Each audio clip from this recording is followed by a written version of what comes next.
fuimos invitados, por más que a nosotros no, a la facultad no se la evaluaba porque no está acreditada, entonces sí fuimos invitados a todas a las distintas reuniones como para conocer el proceso también, que para nosotros era absolutamente nuevo, y que se nos dio el lugar para participar. Y fue muy enriquecedor en ese momento porque, bueno, ya te digo, era todo nuevo y justo con Diana y Vanina nos acordábamos el otro día cuando nos juntamos de esa situación. Sí, muchos, la verdad que sí, que son espacios que hay que construirlos y hay que resignificarlos, ¿no? Para justamente no caer en la trampa de la mirada negativa o peyorativa de estos procesos, ni alimentar las ansiedades paranoides que circulan. No son necesarios, o sea, nosotras creíamos, analizando, que son muy necesarios. Exactamente. Tratando de ver también, resaltando lo positivo, digamos. Exactamente, pero esa necesidad hay que construirla y hay que instalarla, ese es el punto, ¿bien? No podemos solamente imponerla como una obligatoriedad para cumplir ciertos requisitos, sino ahí está el problema, ¿bien? Entonces hay que generar la necesidad entre todos los actores que conforman la organización. Y la idea, bueno, es darle carnalidad social e histórica a esto que acabamos de ver. ¿Y quién le pone carne? Perdón, ¿puedo intervenir? No sé si me escuchan. Sí, Marta, decime. Hola, hola Marcela. Hola.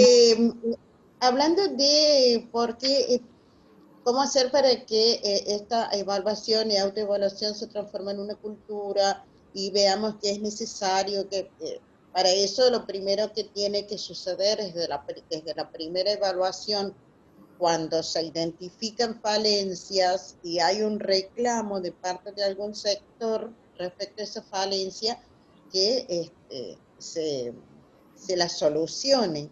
Si nosotros como integrantes de la comunidad planteamos una cuestión que debe ser modificada y esa cuestión se modifica y mejora la comunidad, entonces la autoevaluación se vuelve útil para todos, no solamente para quien establece la estructura organizativa o la gestión en sí. O sea, tener participación efectiva. Claro, claro, exactamente. Por eso es fundamental, perdón, que todos nos apropiemos de esa instancia, que forme parte de nuestra práctica profesional y laboral dentro de la organización, bueno, en este caso dentro de la UNCE. Y la idea es, bueno, ver cómo se juegan ahora los procesos de las relaciones humanas, bien, al interior de las organizaciones universitarias, y la idea es trabajar específicamente con qué es lo que está pasando en la UNCE, y cada uno puede hacer reflexiones y análisis a partir de los sectores de las áreas por las cuales ha transitado, y también, bueno, en función de socializar y compartir con los demás compañeros y compañeras. Marcela, sí. Yo tengo una consulta para hacerte. En realidad me ha quedado esto que se ha generado como intercambio a partir de la pregunta de Gisela, cuando preguntaba acerca de los efectos o la significación de la autoevaluación, y vos en tu explicación das cuenta, digamos, de esta cultura, de lo simbólico, de lo social. Y mi pregunta es, más allá de esa imagen que tenemos para con el afuera y también esa apropiación que tenemos nosotros como sujetos que pertenecemos a esta institución y que nos queremos definir bien y que nos definan bien desde el afuera, digo, ¿tiene alguna consecuencia o algún efecto en lo económico? De pronto pensar que si la universidad no tiene una imagen positiva para con el afuera, la CONEAU en algún momento podría utilizar esa imagen, o no sé, o el Ejecutivo Nacional para reducir la partida presupuestaria en alguno de los aspectos, o no toca, digamos, el lado económico, Sí eso toca, va por fuera. sí toca, pero en todo caso es a la inversa. No es para reducir, sino es justamente para, en función de las falencias que encontramos, la obligación de como institución es formular programas y formular proyectos que puedan dar respuesta a esas problemáticas y solicitar los subsidios o los presupuestos correspondientes. ¿Bien? Bien. Pero bien, para bien. eso tenemos que formularlo, tenemos que armarlo, o sea, no termina con que hemos hecho la evaluación y punto. Bueno, a partir de esto, tenemos tanto tiempo, la CONEAL dice, bueno, a ver, ¿qué proponen para resolver estas problemáticas identificadas? Ahora, obviamente, si no hay propuesta, ¿bien? Por eso no termina ahí solamente la autoevaluación. ¿Bien? Perfecto, gracias. ¿Quieren que larguemos ya o necesitan? Una preguntita, por favor. A ver, espérate que me ordene mi cabeza. La modificación del plan estratégico, o cuando la evaluación está exigiendo, la evaluación externa está exigiendo cambios profundos en la institución, ¿quién se encarga de recibir esa necesidad de cambio profundo y de resolverla ¿Cómo es la dentro de pregunta, la Marta? universidad? ¿Me puedes repetir la pregunta? Claro, estamos hablando de que la evaluación es como un diagnóstico, ¿no? Sí. ¿Cómo vamos y hacia dónde vamos? ¿Cómo estamos? Si de esa evaluación, en este caso cuando vuelve de la CONEAU, por ejemplo, está marcando la necesidad de un cambio profundo que podría involucrar al plan estratégico o a alguna de las estructuras más grandes de la universidad. ¿Quién la recibe? evaluación está vinculada con el plan estratégico. El plan estratégico no puede partir si no es justamente de esa evaluación. O sea, esa evaluación se realiza una sola vez, en este caso se hizo en 2017 y no está prevista una dinámica de evaluaciones cada cierto tiempo. Está reglamentado por la CONEAU, eso, las temporalidades, ¿bien? Ahora, nosotros como universidad tenemos que hacer el proceso, no depende solamente de que esté estipulado. Nosotros como universidad hemos demorado, ¿cuándo ha sido la primera evaluación? En los 90. Mirá todo el tiempo que hemos demorado para poder hacer nuestra segunda autoevaluación cuando ya estábamos en deuda. O sea, había plazos que hay que cumplir, de hecho hay plazos, ¿bien? Pero eso se tiene que materializar. El punto es que para que se materialicen esos procesos de autoevaluación tiene que estar instalado en nuestra práctica institucional. Tiene que estar pensado en términos de política de la institución, en términos de gestión. Cuando se arma y se constituye el plan estratégico, se lo empieza a trabajar, recuerden, en la gestión de Natividad Nassif cuando era rectora, no sé si se acuerdan. Sí. Bien. Y eso estaba, digamos, una de las dificultades que teníamos es que ahí como que entraba en colisión nuestro proceso de autoevaluación, que no lográbamos terminarlo y teníamos que empezar y a nosotros para armar el plan, o sea, digamos, nos exigían, bien, tener esa autoevaluación, y para hacer la autoevaluación teníamos que tener el plan, o sea, el huevo y la gallina son procesos que están totalmente interconectados. Bien, nosotros, una de las dificultades que teníamos justamente en el proceso de autoevaluación era la necesidad de tener el plan estratégico para poder, a partir de esas dimensiones que se establecen o de esos ejes que se establecen en el plan estratégico, poder hacer nuestro proceso de autoevaluación. Entonces ahí como que se produce un gris, una interconexión. Pero bueno, tiene que ver con las tensiones propias de que no había una cultura instalada de estos procesos de evaluación, más allá que eran para responder a demandas externas, ¿bien? Lo mismo con las acreditaciones, ¿bien? Son para responder a demandas externas. Uno de los ejemplos que nosotros podemos ver como para darnos cuenta de que en realidad no hay, estamos en un proceso de construir nuestra cultura de evaluación, no es que ya está totalmente instalada. Y un ejemplo clásico de esto es qué es lo que pasa con las políticas de higiene y de seguridad laboral. Piensen, ¿no? Hay una política de higiene y seguridad laboral en la UNCE, solamente funciona cuando nos piden las acreditaciones, entonces vamos urgente, miramos, o hay una política de salud y seguridad pensando en la figura principal del trabajador de nuestra universidad. ¿Sí? No, no hay. Bueno, porque a lo mejor cuando nosotros trabajamos la evaluación de esa dimensión dentro de la institución, que son la higiene y la seguridad, podríamos pensar en términos de qué prácticas podemos mejorar para impactar positivamente en la salud del trabajador, ¿cómo es esto? O qué áreas reformular o reforzar, o qué sectores reforzar en términos de... Sin embargo, está más orientada a dar cuenta y llenar un informe para las acreditaciones que nos piden de determinadas carreras.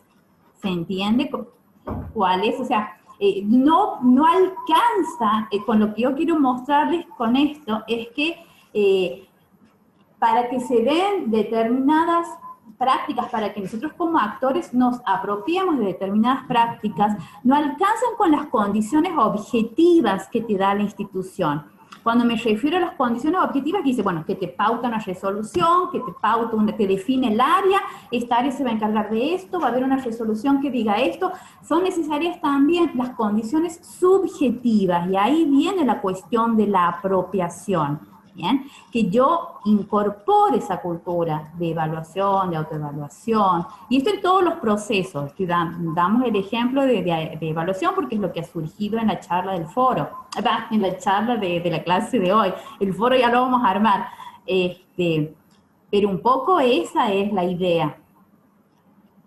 ¿Se entiende? No sé si he sido clara. Bien. Sí, y estaría bueno por ahí que todos nos involucremos, todos los actores de la institución, de todos los ámbitos, podamos en algún momento involucrarnos, no sé si decir con responsabilidad, con respecto a los procesos estos evaluativos, e internalizarlos y naturalizarlos, no pensar que nos vienen a juzgar, sino tomarlo como con una mirada positiva con la institución, y además entender que esos procesos no terminan con, no sé, la acreditación, porque tiene que acreditar tal o cual carrera, y Claro. ese proceso se hace en forma casi automática y sin planificar, para demostrar que está, y después no tiene continuidad. Entonces, no sé si sirve para la institución, para el adentro, no sé si sirve hacer ese tipo de tareas, o por justificar o por querer acreditar, si después el área, el proceso o la tarea no va a tener continuidad. Trabaja para, Exacto. en función de la acreditación, en distintas áreas. Pero no sé si está bueno eso. Claro, son procesos. Todos tenemos... Son procesos que no se sostienen, ¿bien? Lamentablemente. Pero bueno, podemos empezar a trabajarlo y problematizarlo como para también instalarlo. A ver, la instancia de formación y de profesionalización que tenemos en esta licenciatura contribuye a eso, justamente es problematizar. Aquí, ¿para qué nos estamos formando nosotros en esta licenciatura? Para problematizar las prácticas profesionales que ya venimos ejecutando. ¿Bien? Y desde esa problematización generar las transformaciones en los casos que sea necesario. Entonces, estos son espacios. Lo que sí les voy a pedir es que como ahora que estoy sola, me cuesta mirar el chat, así que los que quieran ir participando, levantan la mano o abren el micrófono.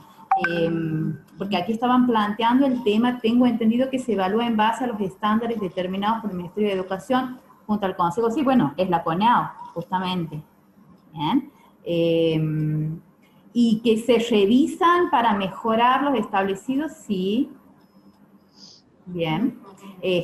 Otra de las cuestiones también que evalúa la CONEAU, que es importante tener en cuenta, es nuestra capacidad de autoevaluación como institución, ¿no? Porque nosotros en la autoevaluación vemos que todo está hermoso, todo está divino, no hay autocrítica, y la CONEAU cuando viene establece determinadas falencias, el problema no es solamente las falencias, sino la incapacidad nuestra como institución de mirarlas y de reconocer. De reconocer, tal cual. Exactamente.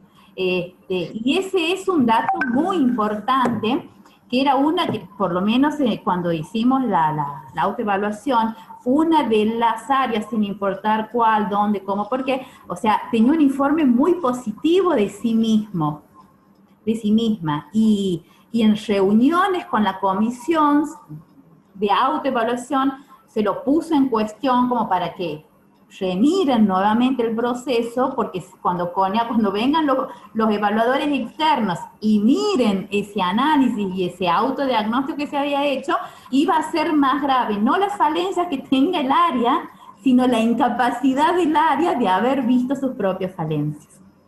Entonces esos también son elementos a tener en cuenta. No es tirarse flores, no es armar informes lindos y llenarlos y nada más, ¿no? Tiene que ver también con asumir el proceso desde una conciencia crítica, ¿bien? Necesitan 5 minutitos para que ya larguemos con la unidad 2. Entonces la largamos directamente. Sí, Marcela.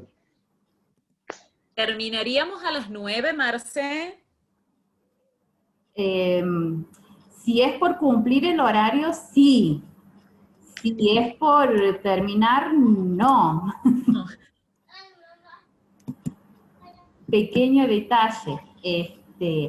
Si es por cumplir el horario, sí, terminamos a las 9. Nada más que bueno, no sé hasta dónde vamos a alcanzar a llegar, ese es el tema. ¿Sí? Así que bueno, larguemos. Ya les he dicho, no chat, no sé qué están poniendo en el chat. Que siga la clase. Ah, bueno, ahí está Dai, te designo a vos como... ¡Ay, no!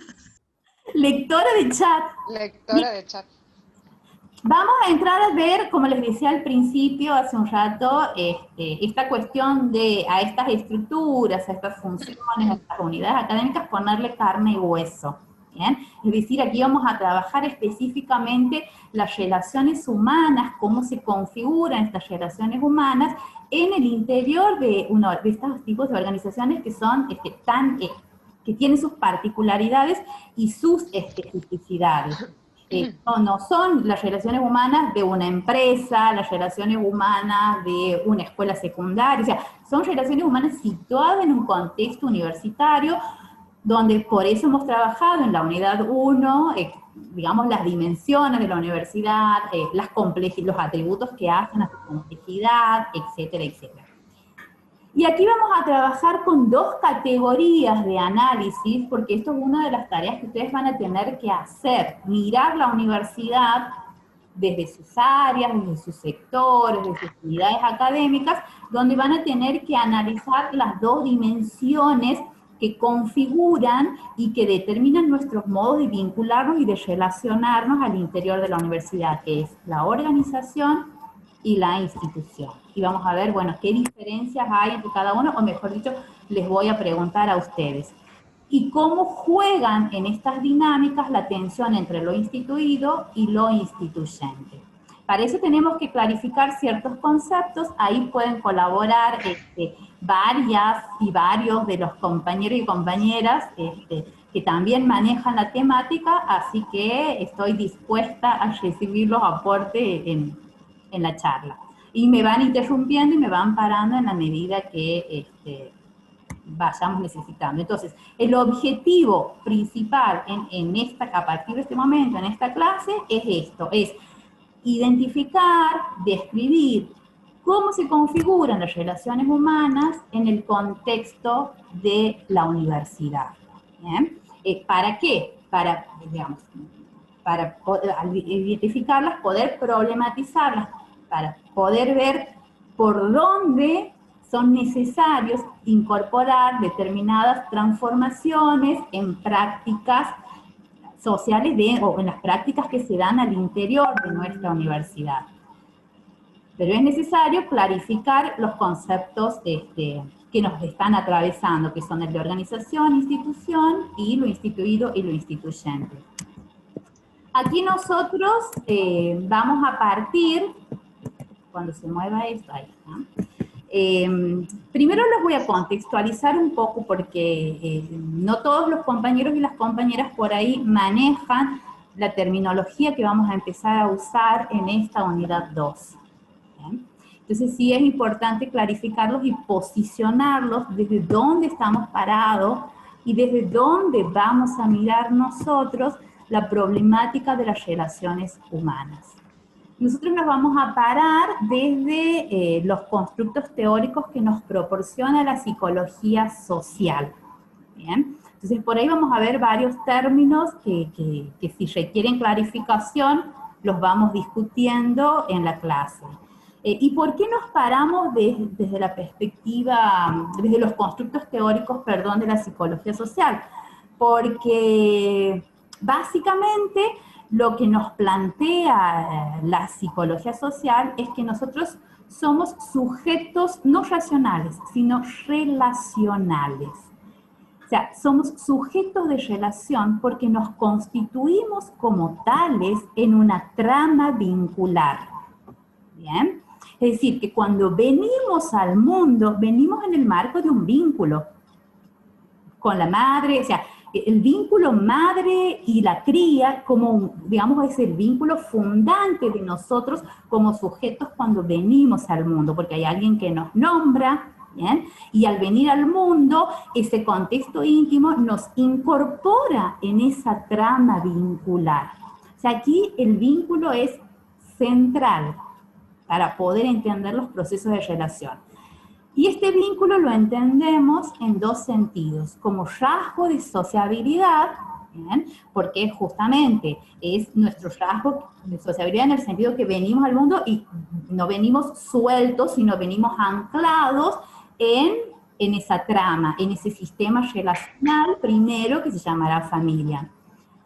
Y es función soporte, y en este sentido cuando hablamos de función soporte lo asociamos al concepto de estructura, es decir, nos estructura a nosotros internamente porque nos pone en una posición de hijo, hija, madre, hermano, ¿bien? Entonces, es nuestra estructura y a su vez es estructurante de nuestras futuras relaciones y de nuestros futuros vínculos que vamos a tener a lo largo de nuestra trayectoria de vida. Porque como yo haya internalizado ese primer vínculo, ¿bien? Es lo que yo voy a tender a reproducir. O sea, si estas primeras experiencias han sido de gratificación, de satisfacción, eso es lo que nosotros aprendemos, incorporamos, internalizamos, interiorizamos. Aquí voy dando varias categorías en función de qué marco teórico nos vayamos apropiando. Pero el punto es, esta forma en cómo yo internalicé este vínculo, bien, es lo que me va a estructurar mis futuras relaciones. Y uno tiende a reproducir estas formas de vincularse. De hecho, cuando ustedes cambian de trabajo, cambian de área, no es que se empiezan a vincular de la forma en que esa nueva área pauta. Ustedes empiezan, después irán haciendo ajustes, pero empezamos vinculándonos con los otros en función de cómo yo aprendí mis vínculos previos. ¿Bien? Uno tiende a reproducir esos vínculos aprendidos y esos vínculos internalizados e interiorizados. Ahora, esos vínculos, como les decía, se reproducen, ¿bien? Y hace que se sostenga cierta orden social, ¿bien? O se reactualizan, se pueden cuestionar, ¿bien? Porque yo tengo una forma de vincularme, voy a un área nueva y empiezo a chocar, entonces voy a tener que reactualizarlo, voy a tener que transformar mi forma, o también en el interjuego puedo generar transformaciones en esa nueva área donde yo me voy a incorporar. piénsense ustedes a lo largo de sus trayectorias de vida, ¿bien? Las formas de vincularse que han tenido, piensen también en qué modificaciones y ajustes han tenido que realizar en sus formas de vincularse para encajar, entre comillas, en esos nuevos grupos sociales, en esas nuevas áreas, o en esas nuevas instituciones. Traten de hacer memoria y van a ver que no han estado libres de tensiones. ¿Bien? Siempre entran en tensión, digamos, estas formas de vincularnos. Y esto, ¿dónde es que se transforma? ¿Dónde es que se sostiene? ¿Dónde se transforma? ¿Dónde se los problematiza? Problematiza en el campo de la interacción social. Esto, y es importante que trabajemos y entendamos esto, el campo de interacción social, como el campo donde justamente nuestras formas de vinculación se tienden a reproducir, pero también se tienden a cuestionar, a transformar, a reactualizar, inclusive a fundar nuevos modos de vinculación.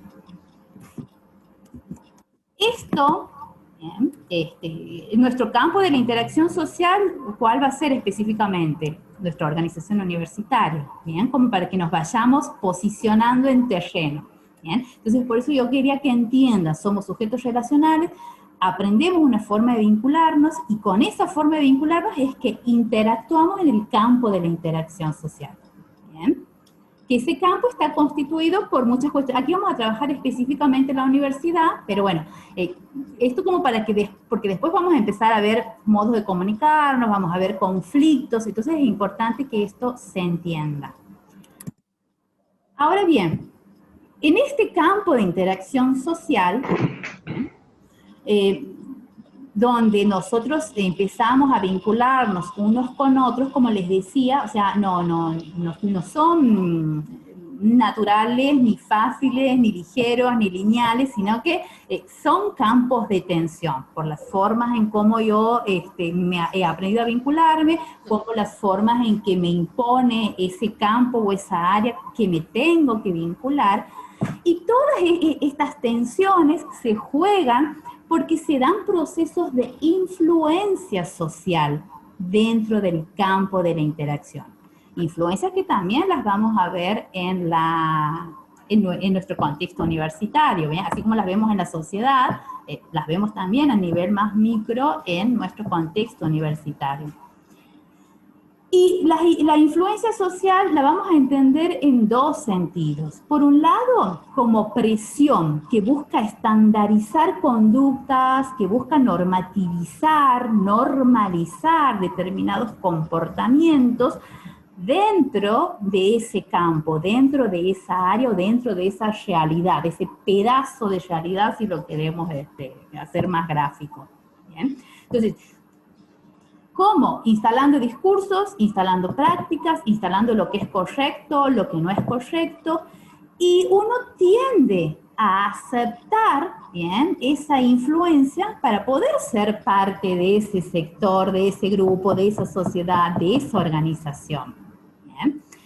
Y los resultados, digamos, de esto son acepto la presión del discurso dominante o de la práctica dominante que me impone esa sociedad o esa organización, etcétera, etcétera, por medio de la conformidad, es decir, conformo, acepto, ¿bien?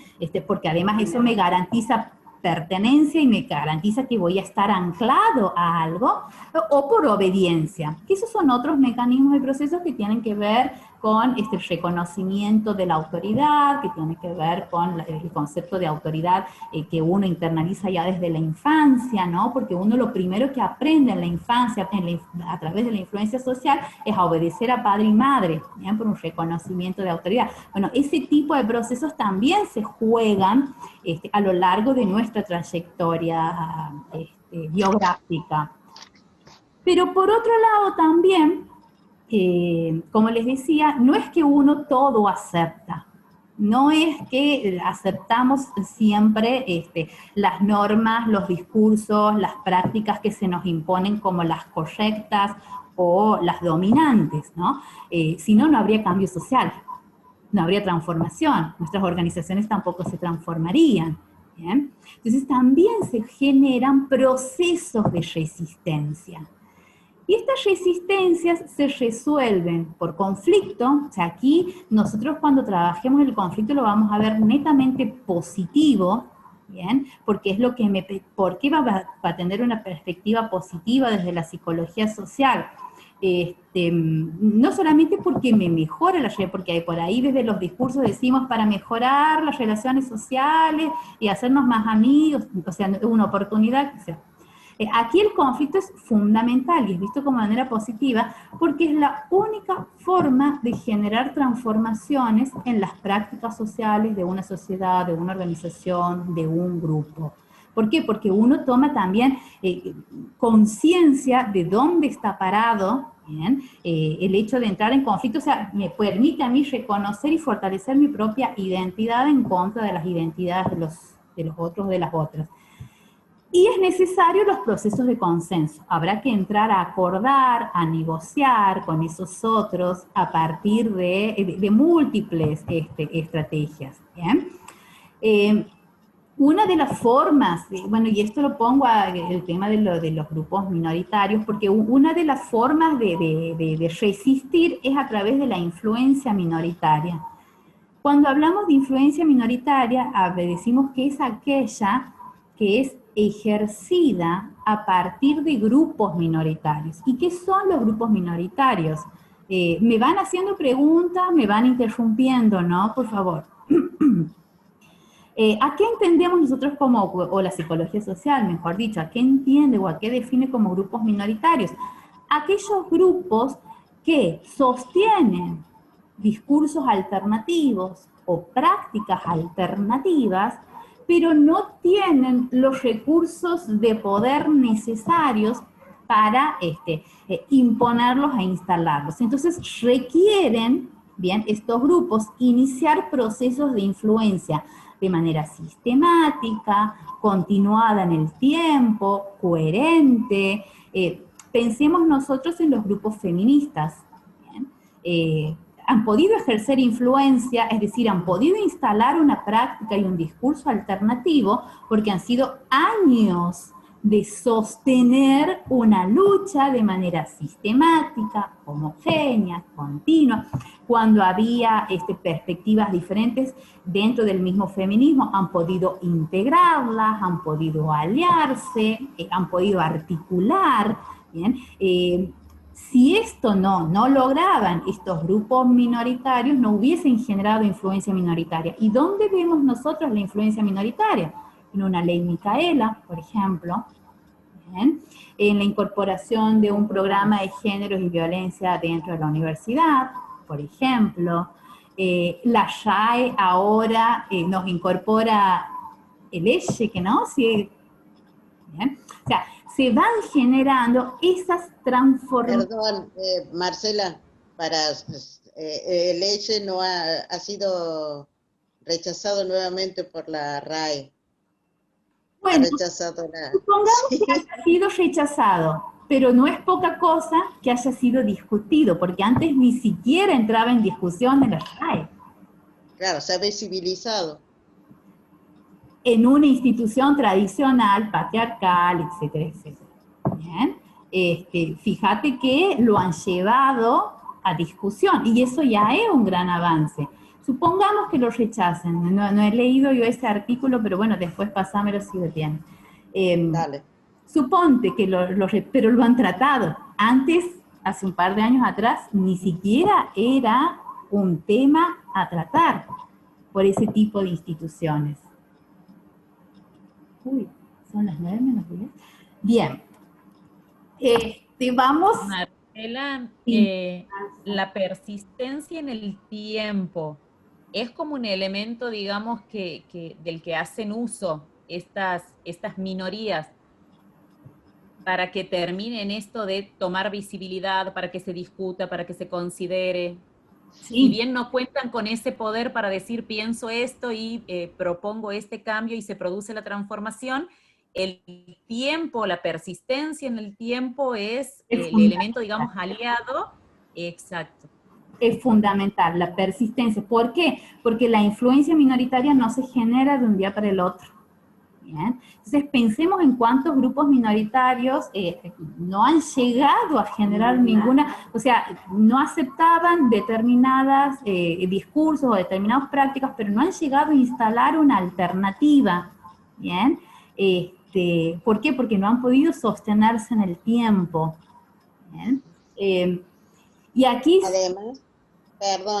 Además de sostenerse en el tiempo, creo que también tiene que ver la coherencia, porque cuando se van decantando o se van introduciendo elementos que no son los originales, a veces las minorías tienen esos problemas porque se vuelve confuso el mensaje que dan, entonces pierden adhesión de la sociedad. Sí, no sé quién ha hablado, Marta, creo. Buen aporte. Es cierto, un elemento fundamental es la coherencia, ¿bien? Y poder también integrar las alternativas que se dan dentro de los grupos también, ¿no? Porque también hay diferentes formas de percibirlo, de vivirlo. Dentro de la universidad, nosotros vemos de la historia de la universidad, un grupo minoritario que ha generado influencia es el grupo de estudiantes. Pensemos en la reforma del 18, ¿bien? O sea que es una transformación de abajo hacia arriba, esa es la característica de la influencia minoritaria, que es de abajo hacia arriba lo que genera la transformación, porque son los que están abajo, los que no aceptan, los que cuestionan ese orden establecido, pero ojo, ¿por qué es influencia minoritaria? Porque no es que solamente cuestionan o rechazan, sino que lo que buscan es instalar un nuevo orden, ¿bien? Buscan la transformación. Entonces tiene que haber, el grupo minoritario, para que genere la influencia minoritaria, tiene que tener una propuesta de acción. Y eso es la fortaleza del feminismo, que viene de la mano con propuestas concretas de transformación. Y hablo de transformaciones no solamente a nivel del discurso, sino de transformar condiciones concretas de existencia. Cuando nos dicen, poner guarderías en las universidades para las trabajadoras mujeres o las estudiantes mujeres, ¿bien? Eso es transformar condiciones concretas de existencia. O sea, vienen con propuestas concretas, tangibles, y eso elemento central, digamos, para que se pueda generar y se jueguen estos procesos de transformación, ¿sí? Y ahí aparece la posibilidad de la transformación en el campo de la interacción. Por supuesto, una vez que se instalan nuevas formas, siempre en esta concepción dialéctica de la psicología social, siempre va a aparecer su opuesto, ¿sí? Siempre a todo discurso dominante tenemos un discurso alternativo que puja por salir, por ver la luz, y esto lo vamos a ver después más claramente cuando trabajemos la dinámica instituido-instituyente. Entonces, entendiendo esto, hasta aquí lo dicho, bueno, decíamos que esto lo tienen en la bibliografía, el campo de la interacción social es el campo donde las relaciones sociales se actualizan y se reproducen, y es un espacio de juego donde puede introducirse la intervención y el cambio, y en donde cada instante se funda un nuevo vínculo social, ¿no? Que tiene que ver con esto, con los juegos de la resistencia, que pueden ejercer diferentes grupos de desnaturalizar, de cuestionar y desnaturalizar ciertas prácticas.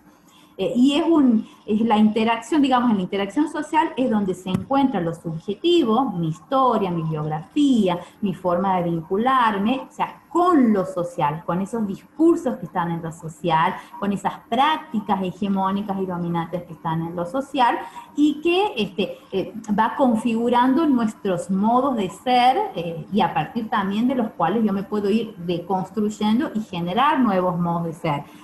Tomando el ejemplo del feminismo, una no ha nacido feminista, yo he nacido en un sistema totalmente patriarcal, o sea, yo he tenido primero que problematizar mi subjetividad de cómo me asumía yo mujer para asumirme desde otro lugar y que eso se ha jugado en el campo de la interacción con otras compañeras, escuchando estos discursos alternativos diferentes, comprendiendo estas nuevas prácticas que se proponían, entendiendo que mis prácticas no eran naturales, sino que estaban construidas a propósito por cierto orden, etcétera, etcétera.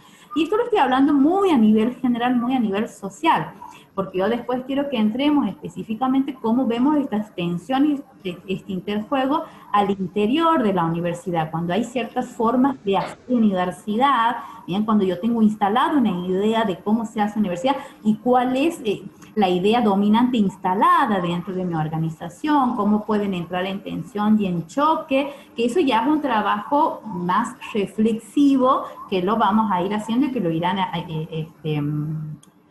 haciendo ustedes también a partir de las participaciones y de los trabajos de reflexión que vayamos haciendo. Entonces, nosotros lo habíamos charlado eso justamente, Marcela, en la actividad anterior que nos pedían acerca del análisis PEST. Dentro de lo social habíamos identificado cómo todas estas alternativas o discursos, o estas nuevas minorías, digamos, al mantenerse socialmente, también van generando como cambios hacia el interior en este caso nuestra institución, que es la UNCE, obviamente desde este análisis del contexto, ¿no?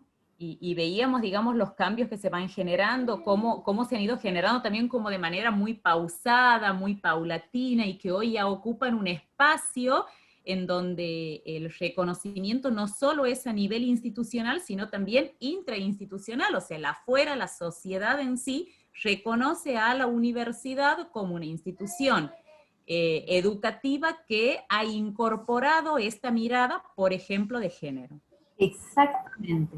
Exactamente, justo, bueno, ustedes han empezado a hacer el trabajo de reflexión, pero es ahí ver... Como una demanda, lo veíamos también como una demanda social. Es perfecto, pero, bien, hay una cuestión también que tenemos que entender, más allá de que hay una demanda social, era una demanda desde las minorías, ¿bien? Entonces, que claro. la universidad lo haya asumido, y esto también es un elemento importante que después lo tenemos que analizar, que hay que tenerlo en cuenta, cuando nosotros hablamos de que asumen esta situación, lo hacen desde su capacidad de autodeterminarse y cuestionar eso establecido, de apropiarse de esos discursos, entenderlos, comprender, desnaturalizar sus propias prácticas y resistir esas propias prácticas instaladas históricamente a lo largo del tiempo, ¿no? Ser capaces de cuestionar esas formas de ser. Y está aquí en el caso estamos hablando del feminismo, pero a ver, la relación docente-alumno no siempre ha sido igual. Ha habido una capacidad también de autodeterminarse y de generar transformaciones en nuestras formas de vincularnos, estudiantes y docentes dentro de la institución. Sí, falta mucho todavía por mejorar, pero digamos, hay transformaciones que las podemos también analizar, visibilizar, cuando hagamos los trabajos de reflexión. Las relaciones, otra de las relaciones que para mí son interesantes tratar de verlas y ponerlas en tensión, es la relación docente y no docente, ¿no? Porque ahí se juegan también significaciones y ciertos valores simbólicos ciertas significaciones y sentidos que se le atribuyen a un trabajador y a otro, a una función y a otra función, una función no docente y a una función docente, ¿no? Y se me ocurrió pensar cómo la categoría no docente, una de las cuestiones que para visibilizar y adquirir cierta identidad ha sido desarmar el no docente por separado y armar una nueva categoría definiéndolo todo junto. ¿Bien? Que tiene que ver también con el no, ¿bien? Separado del docente, era una negación de una determinada función. Y al unirlo es como que se les da otra visibilidad y una identidad diferente, ¿sí? Nosotros en uno de los trabajos, en los primeros trabajos que hemos realizado con ustedes, en esta materia, lo que analizábamos era el estatuto de la UNCE y gráficamente la representación que tenían el docente y el no docente, incluso habíamos llegado a contabilizar las veces en que se los nombraba, y es impresionante porque el no docente tiene únicamente un párrafo. Ese era uno de los análisis que hacíamos. En cambio, el docente es docente investigador, la docencia, carrera docente, o sea, toda una especificación bien fundamentada y bien extendida. Y otra de las cuestiones también que analizábamos era la representatividad, ¿no? Porque por ahí hablábamos de esto de la reforma del 18 que ha posibilitado que el no docente se ha incorporado como claustro, que se lo considera en realidad dentro del Consejo Superior. Pero decíamos, o sea, ¿cuántos no docentes participan? Exacto.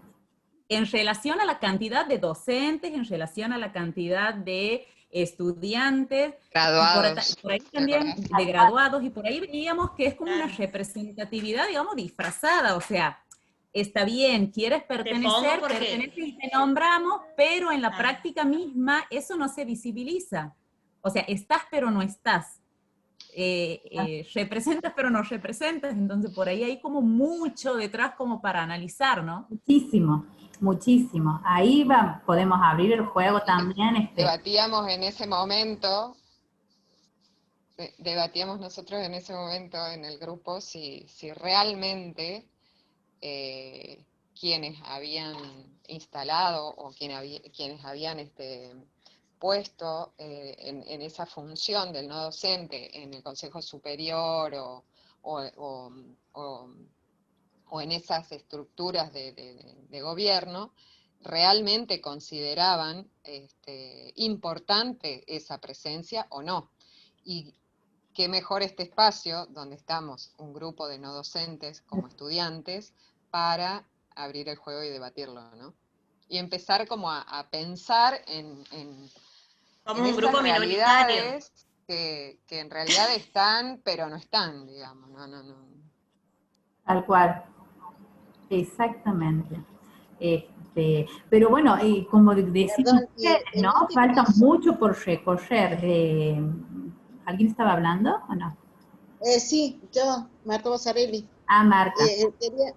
Quería preguntarte, en este caso que estamos planteando de los no docentes, ¿se puede hablar de una minoría? Sí, ¿Una influencia minoritaria? es interesante. Tenemos poca representatividad. ¿En qué sentido se lo puede pensar como un grupo minoritario? Lo que ustedes acaban de decir, la escasa representatividad que tienen los consejos de gobierno. Bien. Claro. Tiene que generar otras estrategias. ¿Y qué tipo de estrategias se generan?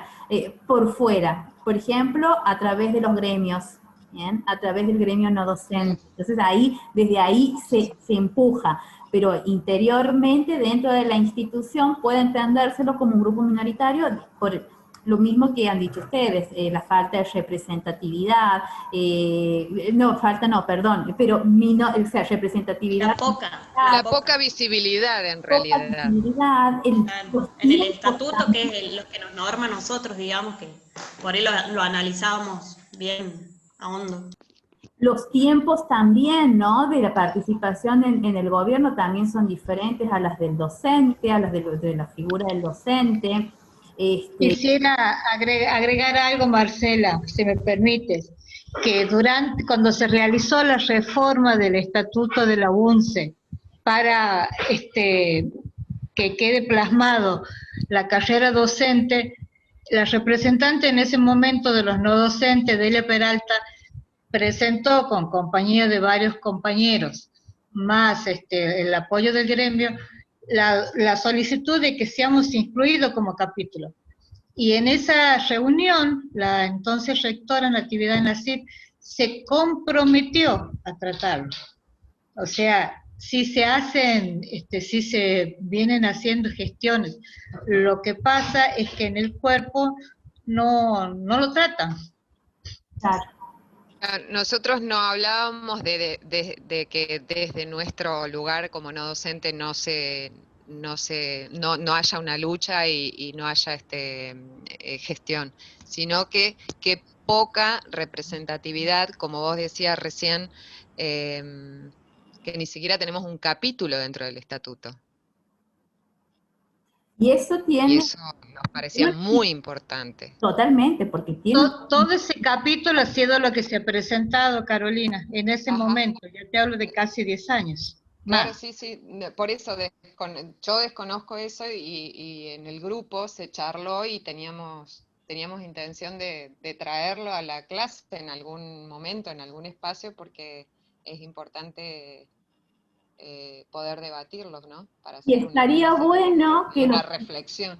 Que socialicen ese trabajo, Marta, ¿bien? Si se ha formulado la propuesta, si hay algo escrito, lo podríamos socializar. Norma era, ¿no? Norma Vega creo que es la que ha dicho el comentario. Perdón. Norma, es que no veo quién habla, disculpen. Solamente lo veo. Aquí estoy, yo te voy a decir. A la Day, a la Carla y a la Vanina, cada tanto. La secretaria. La secretaria. Sí, a ver, Norma, estaría bueno si lo puedes compartir y lo podemos socializar y también lo podemos discutir en el contexto de este espacio, sería un excelente aporte para justamente... Marcela, yo voy a buscar porque nosotros hicimos con el equipo, con el grupo, hicimos un trabajo de comparación de los estatutos de distintas universidades nacionales y encontramos varias en las que la representación no docente es realmente sustancial, nada que ver con la nuestra, razón por la cual nosotros a ese trabajo lo titulamos capítulo 21, que es un capítulo que no existe y que nosotros quisiéramos incorporar como no docente. Muy buena. Pero lo voy a buscar al trabajo para socializarlo. Perfecto, lo esperamos.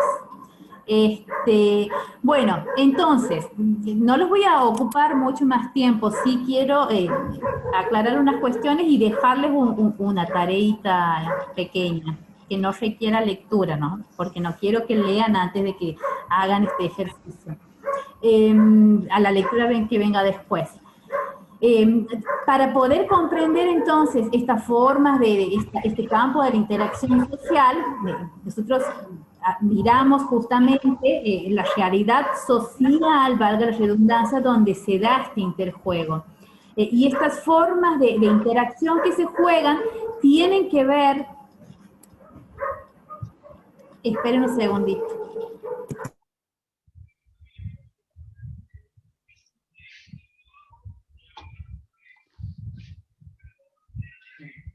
Perdón, trataba de que el perro se calle, pero va a quedar grabado para la posteridad. ¿Se escucha? Sí. Sí. Es la realidad que te atraviesa. Entonces, estas formas de interacción, de vinculación que nosotros tenemos, tienen que ver en cómo está estructurada nuestra realidad social. ¿Bien? Y aquí, dentro de los niveles de funcionamiento, los que se destacan y con los que nosotros vamos a trabajar es la institución y la organización. ¿Y qué tipos de atravesamientos se dan entre unas y otras? Este es digamos, un esquema que nos propone Leonardo Sparstein en el texto, en el libro de Psicología Social de las Organizaciones, que lo tienen como obligatorio también, pero todavía no lo entren a leer porque antes les quiero dejar este ejercicio. Nosotros aquí lo que vamos a ir trabajando es justamente que estos dos niveles de funcionamiento que se destacan, que son las instituciones y las organizaciones, cómo van configurando y van determinando nuestros modos de ser, de vincularnos, de relacionarlos. Y fíjense que ahí pongo otra dimensión u otro ámbito que es lo grupal. ¿Bien? ¿Por qué pongo lo grupal? Porque, como les decía, nosotros venimos al mundo siempre en tramas vinculares, siempre estamos en contexto, en interacción con otros. Y esas interacciones es lo que constituye nuestro ámbito sociodinámico o nuestro ámbito grupal de interacción. Nuestra biografía transita por grupalidades. ¿bien? Es decir, que en la interacción de los grupos es donde nosotros actuamos en función de cómo nos atraviesan las organizaciones de las cuales formamos parte y las instituciones que atraviesan esto. Pero para esto requiere que clarifiquemos los conceptos de institución y de organización. Entonces ahí está el ejercicio que les voy a dejar para la clase que viene. Por grupo, quiero que, sin leer la bibliografía, no hagan trampa, ¿bien?, definan o describan qué entienden por institución, qué entienden por organización, en qué se parecen y en qué se diferencian.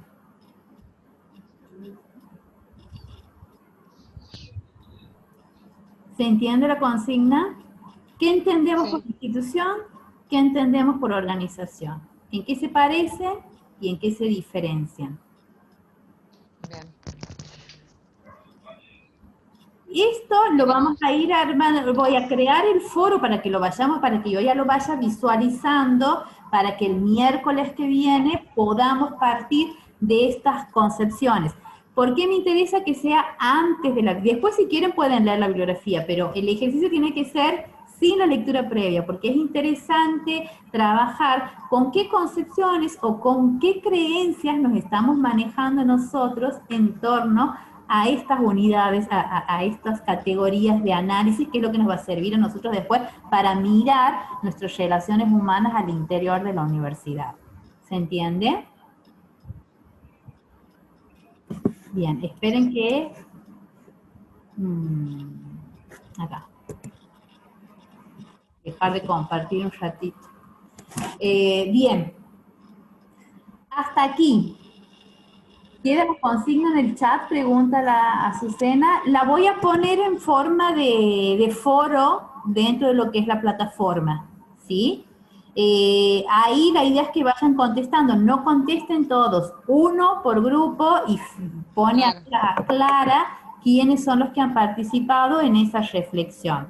¿Se entiende? Bien, así no lo tenemos. Entonces, y de ahí vamos haciendo la discusión. Y de eso es que partimos la clase que viene, ya entrando de lleno y problematizando estas dos categorías, la de institución y la de organización, qué tensiones se dan entre ellas, y qué tipo, en función de esa interacción y esas tensiones, qué dinámicas institucionales juegan al interior de nuestra universidad que terminan consolidando un estilo de universidad, un estilo institucional de hacer universidad. Porque eso es lo que configura nuestros modos de ser y nuestros modos de vincularnos de nosotros como actores de esa organización. Entonces, si nosotros queremos generar algún tipo de transformación, problematizar determinadas prácticas, tenemos que entender cómo juegan esas categorías, cómo nos atraviesan y cómo nos determinan en nuestros modos de ser, en nuestros modos de trabajar, en nuestros modos de hacer educación, en nuestros modos de hacer universidad, en nuestros modos de hacer no docencia, etcétera, etcétera. Si eso no se problematiza, difícilmente podamos llegar a hacer algún tipo de transformación, que es lo que nos pasaría cuando hablábamos de los procesos de autoevaluación, ¿bien? ¿Cuáles son las concepciones que subyacen a esas prácticas que asumimos dentro de la universidad?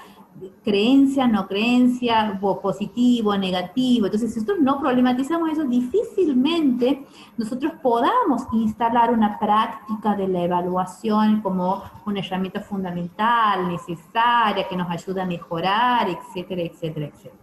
¿Bien? Entonces, también es importante problematizar cuáles son esas creencias que subyacen a las prácticas que nosotros ejecutamos.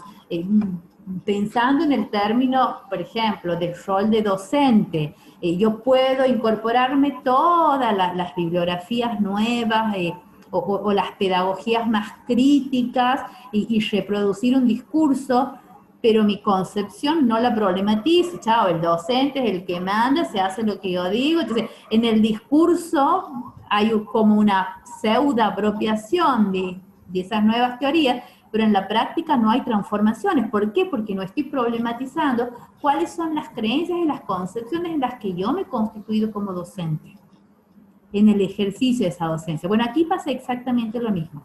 O sea, vamos a problematizar cuáles son las concepciones y las creencias en las que se sostiene nuestra práctica de hacer una docencia, de hacer este trabajo de soporte, de ayuda que se hace desde lo administrativo. O sea, cuáles son las concepciones. Me considero, o sea, es un trabajo de segunda, es un trabajo o es un trabajo de primera y es fundamental. También qué pasa con el posicionamiento no docente del de planta, del contrato, o sea, hay una multiplicidad y que nos ayude a problematizar. En nuestra universidad hay ciudadanos de segunda y ciudadanos de primera. Bueno, entonces todo esto, la idea es poderlas poner en cuestión y poderlas problematizar. Digamos, para que no nos extendamos más, porque ya son las 9:20, y han estado 2 horas y media prácticamente, más que las veces anteriores. No sé si quieren hacer alguna pregunta antes de cortar. Sí, Marcela, por favor. Entonces tendríamos, para que quede claro, ¿en qué se parecen y se diferencian institución y organización esos dos conceptos? Eso es para la próxima clase. Y habíamos hablado con María de otro trabajo, ¿eso lo van a subir? ¿Cómo van a hacer? Sí, eso lo van a subir. Este que estoy proponiendo ahora es un trabajo reflexivo. Es un foro. Era hacerlo ahora en la clase y poder continuar, pero bueno, nos vamos a extender ya muchísimo más el tiempo, y se va a hacer complejo y vamos a quedar a mitad de camino, y no es la idea. Entonces, son, digamos, lo que ustedes discutan y lo que compartan en el foro es insumo para desarrollar bien los contenidos la clase que viene, ¿se entiende? Y no que quede ahora en el aire suelto, no hacer ahora el ejercicio y después que quede en el aire hasta el otro miércoles. Entonces vamos a retomarlo, en el foro ya va a quedar visibilizado y a partir de ahí se lo retoma y se lo va trabajando. Esa es la idea. Y lo otro sí, es actividad concreta de evaluación. Esto que ya lo va a subir la María, esto que estamos proponiendo ahora del foro de lo de qué entiendo por institución y por organización, en qué se parecen y en qué se diferencia lo grupal, es importante que lo hagan porque es lo que da cuenta de la participación en clase, ¿no? Corre como participación en clase, como asistencia, pero no es que tenga una nota definitiva, ¿se entiende eso? ¿Bien? Perfecto. Sí. Marcela, ahí dicen en el chat si van a subir la clase, que no se olviden de subir la clase. Ah, perfecto. Buen dato. Lo vamos a subir a la clase. Sí, eso también iba a pedir yo, porque si no estamos navegando en la oscuridad. Cuando tenemos que hacer los trabajos siempre nos sirve tener la clase y si hay material de apoyo, textos de apoyo también. Sí. No me he fijado si ya están subidos los textos de la unidad 2. Hasta esta mañana no había nada. Bien. Bueno, eso voy a controlar. Ya voy a controlar. De todos modos, les vuelvo a recordar. El ejercicio que les estoy pidiendo es sin lectura previa, ¿sí? Sí. No hagan trampa. Después, ya con la lectura, analizamos nuestras concepciones. De todos modos, estos conceptos, Marcelo, ya los hemos visto en el año pasado. Con más razón. Con más razón. Perfectos tienen que estar. Tienen que estar perfectos. Tal cual. Marta lo manda al muere, Marta. Marta, ya hasta no opines más usted. Bien. Mejor si ya lo han visto. Mejor. Ahí vamos a entrar a ver también cómo han sido apropiados. Ojo. Así que ese es otro tema, ¿no? Una cosa es ver un tema, cómo me apropio y después cómo genero transformaciones en mi propia práctica. Pero bueno. Sí, vamos a subir, dice profe María, sí.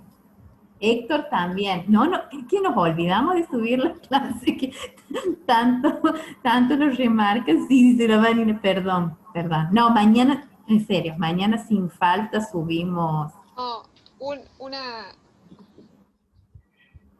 Sí. Una semana que no se subió, pero estaban las consignas, bueno, nos acordábamos. Bien. Bueno, algo está pasando en la página entonces, porque las únicas 2 clases que están subidas son las de la primera y una del 9. Son 2 nada más. A partir de la clase del 21 ya no hay nada en la página. No, ya están todas subidas. Están todas las clases. Ya están todas, subidas. Marta. Retiro lo dicho. Es el último. Sí, nosotros también encuentro. vemos todas las clases, así que, y todas las descargamos, así que no, ya están todas subidas están. Buenísimo, me quedo más tranquila. Pero bueno, ahora, esto sí, mañana yo me comunico con María para que la subamos en pantalla. Así que bueno, si no hay más, nos despedimos aquí y ya voy a armar el foro para que ahí participen estas instituciones y de ahí lo retomamos para el miércoles que viene. ¿Estamos? ¿Listo? Sí, profe. Bueno, un placer verles, como siempre. Muchas gracias. Gracias, nos vemos, profe. El miércoles. Igualmente. Vení, hija. Vamos a comer la comida, vení.